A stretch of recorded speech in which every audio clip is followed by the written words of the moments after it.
ಬಾಲ್ಯ ವಿವಾಹ ನಿಷೇಧ ಹಾಗೂ ಮಕ್ಕಳ ಮೇಲಿನ ದೌರ್ಜನ್ಯ, ಲಿಂಗ ತಾರತಮ್ಯ ತಡೆಗಟ್ಟಲು ಆಯೋಜಿಸಲಾಗಿದ್ದ ಕಾರ್ಯಕ್ರಮಕ್ಕೆ ಕೊಪ್ಪಳದಲ್ಲಿ ನಿನ್ನೆ ಜಿಲ್ಲಾ ಕಾನೂನು ಸೇವೆಗಳ ಪ್ರಾಧಿಕಾರದ ಸದಸ್ಯ ಕಾರ್ಯದರ್ಶಿ ಹಾಗೂ ಹಿರಿಯ ಶ್ರೇಣಿ ಸಿವಿಲ್ ನ್ಯಾಯಾಧೀಶರಾದ ಮಹಾಂತೇಶ್ ಎಸ್ ದರಗದ್ ಚಾಲನೆ ನೀಡಿದರು.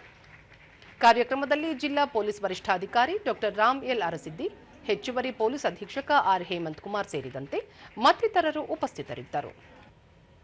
ಬಳಿಕ ಸುದ್ದಿಗಾರರೊಂದಿಗೆ ಮಹಾಂತೇಶ್ ಎಸ್ ದರಗದ್, ಭವಿಷ್ಯದ ಜವಾಬ್ದಾರಿಯುತ ಪ್ರಜೆಗಳಾದ ಯುವಜನತೆ ಸಮಾಜದ ಅನಿಷ್ಟ ಪದ್ಧತಿಗಳು ಹಾಗೂ ಮಾದಕ ವ್ಯಸನದಂತಹ ದುಶ್ಚಟಗಳ ಬಗ್ಗೆ ಅರಿವು ಹೊಂದಿರಬೇಕು. ಜೊತೆಗೆ ಸುತ್ತಮುತ್ತಲಿನ ಯಾರೂ ಇಂತಹ ಪಿಡುಗುಗಳಿಗೆ ಒಳಗಾಗದಂತೆ ಗಮನ ಹರಿಸಬೇಕು. ಆ ನಿಟ್ಟಿನಲ್ಲಿ ನಿರಂತರವಾಗಿ ವಿವಿಧ ಜಾಗೃತಿ ಕಾರ್ಯಕ್ರಮಗಳನ್ನು ಆಯೋಜಿಸಲಾಗುತ್ತಿದ್ದು, ಸಾರ್ವಜನಿಕರು ಕೂಡ ಜಾಗೃತರಾಗುತ್ತಿರುವುದು ಉತ್ತಮ ಬೆಳವಣಿಗೆ ಎಂದು ತಿಳಿಸಿದರು. ಜಾಗೃತಿಯನ್ನು ಮೂಡಿಸೋದಕ್ಕೆ ಸಹಾಯಕಾರಿಯಾಯಿತು.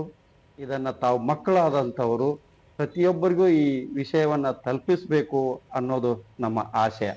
ಅದೇ ರೀತಿ ನಮ್ಮ ಜಿಲ್ಲಾ ಕಾನೂನು ಸೇವಾ ಪ್ರಾಧಿಕಾರದ ಮುಖ್ಯ ಉದ್ದೇಶ ಎಲ್ಲದರಲ್ಲಿಯೂ ಸಹ ಕಾನೂನಿನ ಕುರಿತು ಅರಿವು ನೀಡುವುದು, ಅದೇ ರೀತಿ ಅವಶ್ಯಕತೆ ಇರುವಂಥವರಿಗೆ ನೆರವು ನೀಡುವಂಥದ್ದಾಗಿದೆ.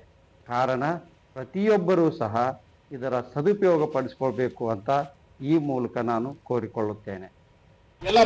ಇದಕ್ಕೂ ಮುನ್ನ ಜಾಗೃತಿ ಜಾಥಾ ನಡೆಯಿತು.